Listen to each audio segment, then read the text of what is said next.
दर्शकवृन्द नमस्कार तथा हार्दिक स्वागत छ। ग्रेटर नेपाल टिभीमा म विवश बुढाथोकी फेरि पनि उपस्थित भइसकेको छु र हालै भारतले चीनसँगको सिमानामा करिब 50,000 भन्दा बढी सेना खटाएको दाबी गरेको छ र यो खबर सुन्ने बित्तिकै चीनले पनि भारतलाई कडा चेतावनी दिएको छ। अब भारतको काल आयो, त्यसैले 50,000 सेना खटाएको छ, हामी त्यसको 2 गुणा 1.5 लाख सेना त्यहाँ खटाएर देखाउँछौँ अनि कसरी प्रतिस्पर्धा गर्दो रहेछ चीनले बताएको छ। चीनको सरकारी मिडिया ग्लोबल टाइम्सले लेखेको छ, अब भारतको काल आएको छ, त्यसैले काल आयो भने त्यसले न्यु खोज्ने काम गर्छ।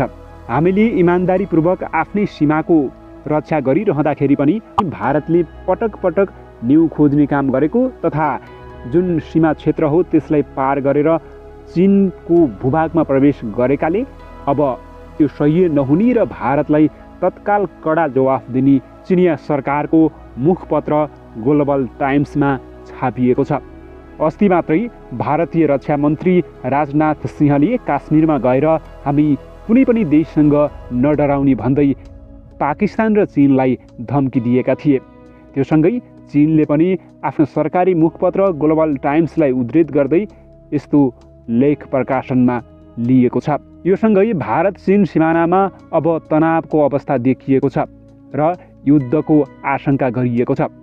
यो युद्ध भयो भने कसले युद्ध जित्ला त्यो परको कुरा भयो, तर यो युद्धले नेपाल लगायत छिमेकी मुलुकहरूलाई पनि असर पर्न सक्ने जानकारहरूले बताएका छन्। यसैबीच नेपालको हजारौं सिमाना सार्दै बाटो घाटो पुल सडक आदि निर्माण गर्दै आएको भारतीय हेपा छिमेकीलाई चीनले वर्षौंदेखि पेल्दै आएको बेला कोरोना महामारीकै बीचमा अहिले भारत र चीनको सीमा क्षेत्र लद्दाख स्थित 2 देशका सेना बीच तीव्र तनाव बढिरहेको छ।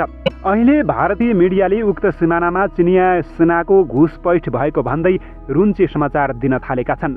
खास गरी गलवान नदी क्षेत्रमा पर्ने सिमानामा 3 स्थानमा चिनिया सेना सक्रिय देखिएको बताइएको छ। भारतीय सेना प्रमुखको सीमा अवलोकन लगत्तै चिनिया विदेश मन्त्रालयले उक्त क्षेत्र चीनको भूमि भएको प्रतिक्रिया दिएको छ। यसले झन् तनाव उत्पन्न गरिदिएको छ। अघिल्लो साता भारतीय सेनाको गस्तीमा चिनिया सेनाले अवरोध गरेको भारतीय सेनाले जनाएको थियो।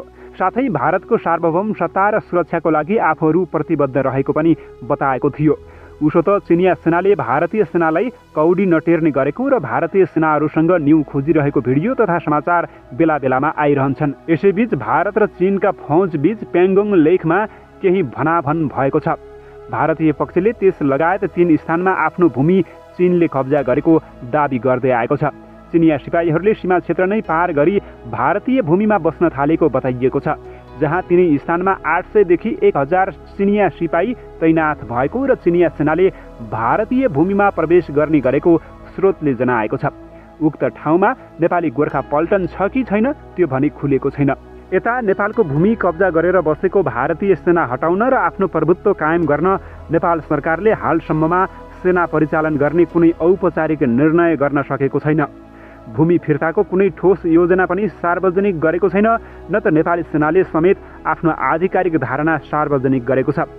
कुनै देशले अरूको भूमि कब्जा गर्न सेना परिचालन गर्छन् भने हाम्रा देशले आफ्नो भूमिका लागि सेना खटाएको छैन। जानकारहरूका अनुसार भारतसँग परिणाममुखी वार्ता गर्नको लागि सरकारले पहिला आफ्नो समानान्तर सैन्य उपस्थिति जनाउन आवश्यक रहेको सुझाव दिँदै आएका छन्।